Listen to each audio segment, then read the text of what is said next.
নজর রাখবো পরবর্তী সংবাদে। আগামী 6 এপ্রিল রামনবমী, আর এই রামনবমীকে সামনে রেখে বিভিন্ন কর্মসূচি হাতে নিয়েছে আজ রামনবমী উদযাপন সমিতির পক্ষ থেকে। বিশেষ করে মালদা শাখার পক্ষ থেকেই তাদের প্রস্তুতি জোর কদমে চলছে এবং এবারে রামনবমীর ধর্মীয় শোভাযাত্রা সকাল 10টায় ইংরেজ বাজার শহরের রামকৃষ্ণপল্লী মাঠ থেকে শুরু করে যা শহরের পরিক্রমা করে এবং শ্রী সঙ্গে শ্রী শ্রী রামকৃষ্ণ বিবেকানন্দ বিদ্যা মন্দির সংলগ্ন মাঠে শেষ হবে এবং সেখান থেকে শোভাযাত্রার সমাপ্তি ও শ্রীরাম প্রসাদ বিতরণ ভক্তদের মধ্যে করা হবে। রামনবমীর এই শোভাযাত্রায় সকল সনাতনী হিন্দু ধর্মের মানুষদের বাড়ি বাড়ি গিয়ে নিমন্ত্রণ পত্র করতে দেখা যাচ্ছে।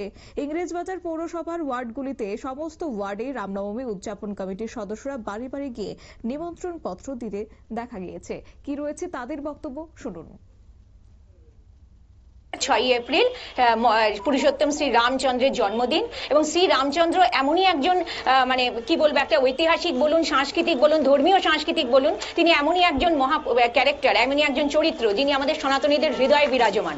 হ্যাঁ, তিনি মহান রাজা, মহান সাংস্কৃতিক মানুষ, সনাতন ধর্মের একজন অন্যতম গুরুত্বপূর্ণ ব্যক্তিত্ব এবং সনাতন ধর্মকে জানতে হলে শ্রী রামচন্দ্রকে জানতেই হবে, পুরুষোত্তম শ্রী রামচন্দ্রকে, এবং তাকে জানানো, তার এই জন্মদিনের যে উৎসব আমরা পালন করব, রামনবমীর উৎসব, রামনবমীর মহামিছিল সে যে পালন করব, তাতে যাতে প্রত্যেকটা সনাতনী, এই মালদা শহরের প্রত্যেকটা সনাতনী যেন সেখানে উপস্থিত হয়, সপরিবারে সবান্ধবে। তাই আমরা এই আমন্ত্রণ পত্র নিয়ে প্রত্যেক বাড়ি বাড়ি যাচ্ছি এবং বেশ কদিন ধরেই আমাদের এই কর্মসূচি চলছে। দলে দলে ভাগ হয়ে আমরা প্রত্যেকটা ওয়ার্ডের প্রত্যেক সনাতনীর বাড়িতে যাচ্ছি। বর্তমান পরিস্থিতি তো আমাদের সকলেরই জানা, সনাতনীদের কাছে কারোর কাছে অজানা নয়। আমরা চারিদিকেই দেখতে পাচ্ছি যে আমাদের সভ্যতা সংস্কৃতি বিপন্ন প্রায় আজকে, এবং সেখানে যদি এই পর্যায়ে দাঁড়িয়েও সনাতনীরা জেগে না হতে, এক না হয়, জেগে না ওঠে এবং নিজেদের সংস্কৃতিকে বাঁচানোর জন্য নিজেরা এগিয়ে না আসে, তাহলে কোনোদিনই আমাদের সংস্কৃতি আর বাঁচবে না। 5000 বছরের সংস্কৃতি বিলুপ্ত প্রায় হবে এবং সেটা আমাদের কাম্য নয়। আমার নাম দেব।